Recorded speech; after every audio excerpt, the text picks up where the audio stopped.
Yan guys, may mga tanim din kaming peras at saka mansanas. Pero this month kasi, ano pa siya, yung taglagas pa siya. Pagpasok ng summer, unti-unti na siyang magkakadahon. Ayan. Antay namin magkaroon tapos bawat dito sa mga space na to magtatanim ka ng mga gulay. Ng beans, talong, yung sibuyas, bawang, kamatis, sili. Ayan. Maraming pwedeng taniman kasi malaking malaki tong lote na to. Ayan. Bali 15 minutes from bayan. Dito kami mamumuhay ng mga ilang taon. Tapos i-develop namin. Ayan siya. Araw-araw siyang magtatrabaho dito hanggang sa ma-develop siya ng maayos kasi hindi to naalagaan dahil yung taga dito, yung taga-alaga dito dati hindi naman inaasikaso. Hindi nila kililinis yung mga damo. Ayan yung mga puno na yan. Yan, ano yan? May mansanas, aywa, peras. Tsaka hindi problema ang pagdidilig dito kasi may mga nakalagay katulad niyang blue na yan. Tubig yan siya. Doon sa kabila meron din mga 5 piraso ata yan. Ayun doon sa dulo. Yan.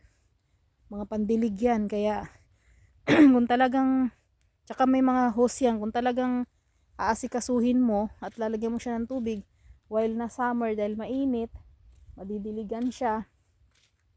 Yung mga puno na yan kasi winter ngayon, nalalagas yung mga dahon. Pero pag summer, ayun na, magsisibol na siya, tagsibol na. Magkakaroon siya ulit ng dahon, presko na ulit. Ayun. Titingnan niya. Mamaya, parang 3 days ata, dadating na yung in-order na traktor at saka yung patpat, tsaka yung mga materialis para mabungkal na tong lupa dito na pwede namin taniman after 2 months na papasok na yung summer. Tapos may mga nakaabang na rin dito na mga pagkain ng pupa kapag nasa kulungan sila sa gabi lalagyan. Minsan kasi nakain talaga, hindi talaga sila natigil ng kakanguya. Pero sa araw maghapon sila sa labas kasi maraming damo. Magsawa sila sa damo dito. Daming damo. Yan, pakakawalan lang yan, iwanan. Tapos pag napagod sila matulog sa tanghali, papasok sila sa kulungan nila. Tapos lalabas ulit pag nagugutom. Hindi ka naman matatakot na mawawala kasi may mga bakod to. Tsaka iikutin mo lang to nang dyan lang yan sila. Ayan, may nakaambang. Mahal na masyado ngayon isang sako niyan. Dati mura lang, ngayon mahal. Yang ganyang karami, siguro hindi pa abot ng 2 buwan, ubos na yan. Maganda rin guys mag-alaga dito bibili rin kami ng baka, mga ilang peraso kasi ang baka kahit na stay mo lang sa isang lugar, kakain lang ng kakain yan, bigyan mo ng tubig. Tapos pasok mo sa gabi.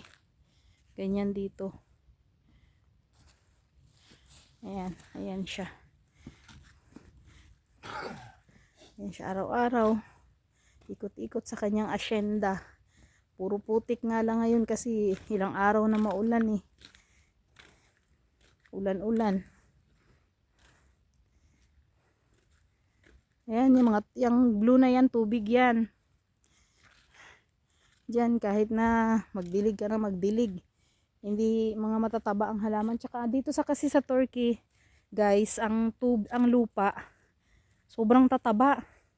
Tanim ka ng mga gulay, talagang mabubuhay siya. Tapos ang kasi ang purpose namin dito, ayan, ito imbak yan. Ayan. Mga dumi yan ng baka nung nakaraan. tsaka tupa. Iaabono yan doon. Aanin ng traktor, kakalaykayin para mailagay sa halaman, para matabang mataba yung mga gulay na itatanim namin. Ayan. Sige, hanggang dito na lang guys for this video, today's video. Ayan, first time kong mag video dito sa farm. Araw-araw mag-update kami. Okay, bye bye.